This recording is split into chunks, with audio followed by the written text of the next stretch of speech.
Hello and welcome students. Today we will discuss a new chapter, some basic concept of chemistry. So this chapter is included in class 11 syllabus for CBSE board. So in this chapter, in the first class, we will try to cover the first three subtopics. That is the importance of chemistry, nature of matter, and properties of matter and their measurement. Right. So first start with this importance of chemistry. So the importance of chemistry can be of different type. Actually, there is a lots of importance of chemistry in our daily life. So we try to categorize them in the following point. At first, I will categorize the importance of chemistry in case of industry. So what is the importance of chemistry in industrial field? You see, the chemistry contribute a large extent in the development and growth of the nation, right? So with a better understanding of chemical principle, it has now become possible to design and synthesize new material having specific magnetic, electric and optical properties, right? So this leads to the production of superconducting ceramic, conducting polymer, optical fiber, etc. Chemistry has helped in establishing industries which manufacture utility goods, right? Like acid, alkalides, dyes, polymer, metals, etc. etc. So this has a huge application in industry. Next, we will try to cover the importance of chemistry for the environment. For the environment. So you see, in case of environment, so in this 21st century, we are trying to minimize the pollution that we do to our environments, right? So in this field, chemistry also plays a vital role. How? You see, in recent years, chemistry helped in dealing with some pressing aspects of environmental degradation with a fair degree of success, right? So chemistry has provided a safer alternative for every kind of pollution that we make. That is how to minimize the pollution. By which method we can emit least amount of the polluting substances to the atmosphere. So this phenomena has an application of this chemistry, right? And the next and the third one that I will discuss is the for mankind. For mankind, you see, chemistry has huge application for the development of this mankind. How? Say, the chemistry plays a vital role in pharma industry, in agri industry, in dairy industry. So in all of them, chemistry plays a vital role, right? So without the help of chemistry, we cannot synthesize the life-saving medicine, or we cannot produce the agri product in a large scale. We should apply high quality manure and pesticide, and that cannot be prepared with the help of this importance of chemistry, right? So another topic is that the farming, right? The farming we do, that is the poultry farming or the dairy farming. So in that field also we have huge application of this chemistry. So that was a brief discussion about the importance of chemistry in our daily life. Now we will discuss about the nature of matter. We will discuss about the nature of matter. Nature of matter. So what is matter? So what is matter? Everyone, all of you know that something that has mass and occupy some amount of space, that is called matter, right? Now, what are the properties and what is the nature of matter, that will be discussed. So at first, the types of matter and the states of matter, we will discuss that thing. So first starts with the states of matter, that is how many states of matter are there. So you see, states of matter, states, that is the matter is present in our surroundings in how many states? generally speaking, so there are three states of matter, right? So the first one is the solid, the second one is the liquid, and the third one is the gaseous. So solid, liquid, gaseous. So as they are different, so they should have some different characteristics. So what are the characteristics? So it is known to us that solid has definite shape, liquid doesn't have definite shape, right? And gaseous also doesn't have definite shape. The solid has a definite volume. The liquid has also definite volume. But the gaseous has no definite volume, right? So solid has both shapes and volume, that is definite. Liquid has definite volume but not definite shape. And the gaseous neither has definite shape nor has definite volume. Now you know these states of matter is interconvertible, right? That is, we can convert the solid into liquid or the liquid into solid. Similarly, we can convert the liquid into gaseous and the gaseous into liquid, right? So when there we are converting the solid into liquid, that is, we say this is the melting. This is the melting. And when liquid is converting into the gaseous, we call this what? Vaporizing. We call this as vaporizing. So in this way we can interconvert the solid into liquid and the liquid into gaseous. So gaseous can also be converted into liquid by applying the pressure, and liquid can be also converted to solid by decreasing its temperature, that is by freezing this liquid we can convert the liquid into solid, right? So what is the most common example of solid? Ice cube. The most common example of liquid? Water. And the most common example of gas is water vapor, right? So we know ice can be melted into water and water can be vaporized into water vapor, right? Now the states of matter is clear. Now we will move to the classifications of matter, right? Now the classification of matter. You see, matter can be classified in this way. So if the matter can be separated into different components, that is, if it is separated into different components, say it can be separated, yes, it can be separated, and it cannot be separated into different components, no, it cannot be separated into different components, right? So if this matter can be separated into different components, then it will be called as a mixture. It will be called as a mixture. Next, if we can't separate this matter into different components, that is called a pure substance. It is called a pure substance. Okay. Now this mixture can be of different kind. This mixture can be of different kind. Generally, it can be of two types. What is the types? The homogeneous mixture. Homogeneous mixture. And the other one is what? And the other one is heterogeneous mixture.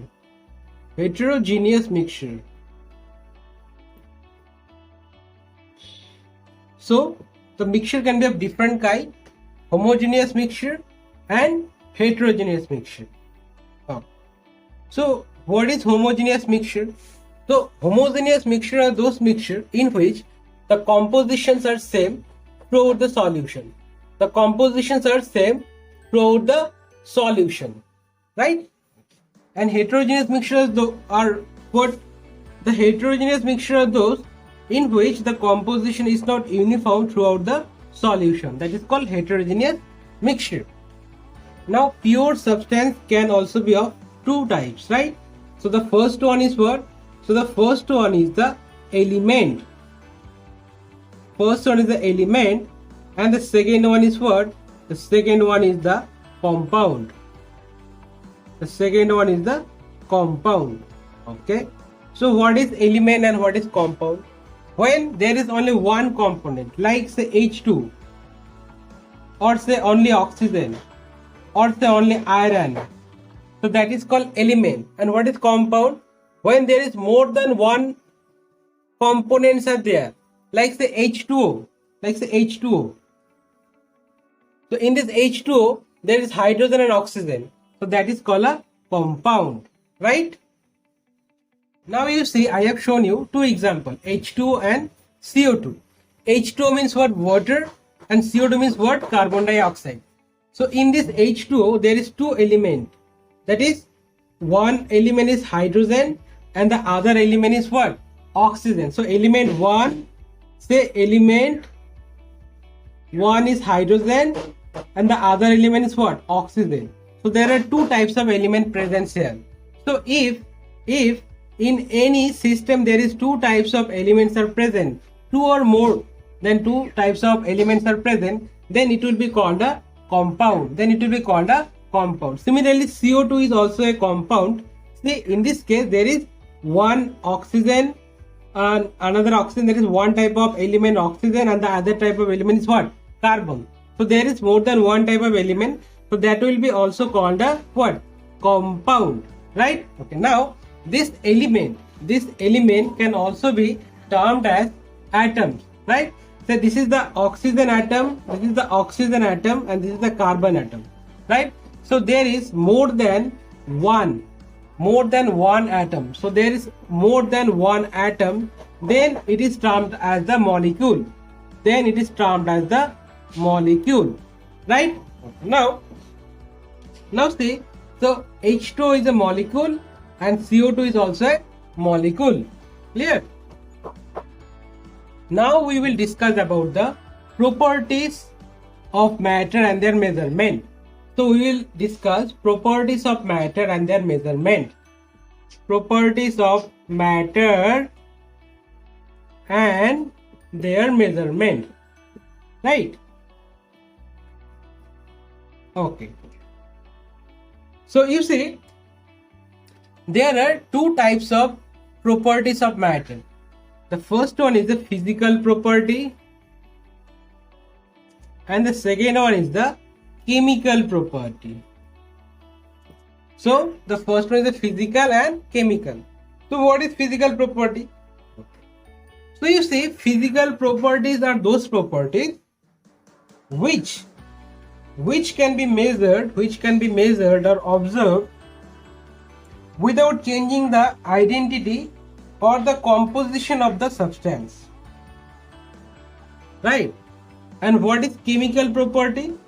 So chemical properties requires the chemical change to occur so that we can measure or observe these types of property.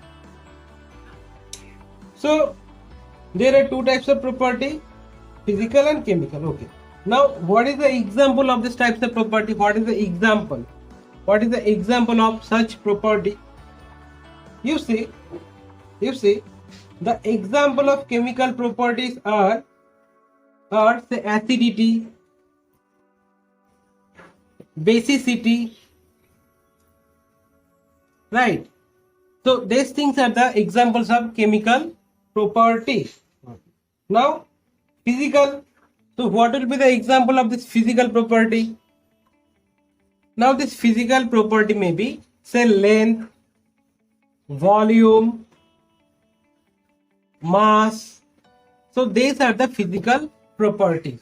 So scientists should know the physical as well as chemical property to discuss the behavior of any substances, right? To discuss the behavior of any substances. Now we will show you the measurement of these physical properties. So whenever we are talking about the measurement of this physical property, then we should have different method or different system. So the most common is the SI system or SI unit. So in this unit there is seven base unit. There is 7 base unit, and with the help of this base unit we try to measure the physical properties. So what are the 7 base units? So the 7 base units are this: length, mass, time, electric current, temperature, amount of substance, and luminous intensity. So according to SI unit, the unit of length is meter. So unit of length is meter. So the unit of mass, so unit of the mass is kilogram, that is kg. Unit of time, that is second. And unit of electric current, so that is ampere, right? And the unit of thermodynamic temperature or temperature, that is Kelvin. That is Kelvin. The amount of substance that is present, so it has a unit of mole. And the luminous intensity, so it is represented by candela, right? It is represented by candela, or in abbreviation CD. So these are the 7 fundamental base unit for SI system. So if we know all of them, all the 7 base unit, then we can express any of the unit with the help of this 7 base unit. Now the next thing that we will discuss is the mass and weight. Now we will discuss about the mass and weight. So what is mass and what is weight? You see mass, right? So mass of a substance is the amount of matter present in it. And what is weight? Weight is the force exerted by gravity on an object, right? So the mass is a constant value, but the weight is not a constant value. That is, if someone has some weight of 60 kg, then this weight is varied and their weight will be different. Say if we move to a place in which the gravity is changes, right? Say someone has weight 60 kg in earth, so he or she may have different weight in different planet because of the different gravity, right? So the next thing that we will discuss is the volume. So what is volume? So volume is the amount of space that is occupied.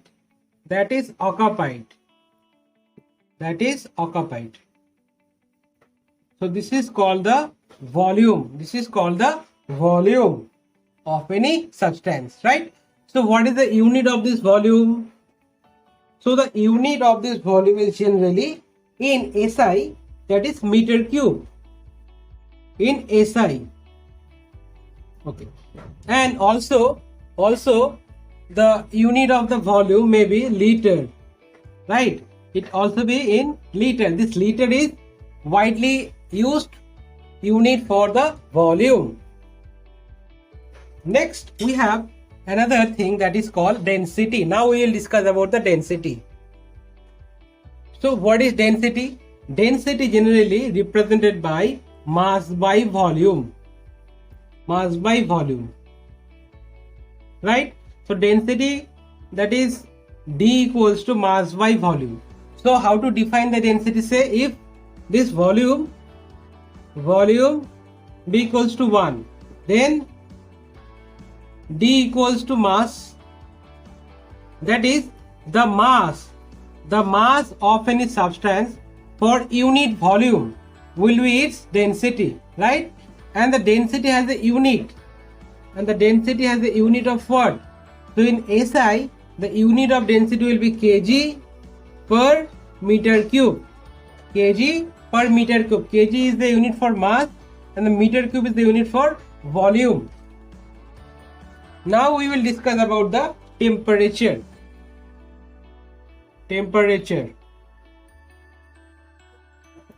So you say, what is the temperature? Okay. So temperature is a measure of the heat energy present inside a body. So there are different scales of temperature. That is degree Celsius, degree Fahrenheit and Kelvin. So there is different scales of temperature. So the widely used temperature scales are these 3. We use all of this temperature scale. Now in case of scientific experiment or scientific calculation, we generally prefer this Kelvin.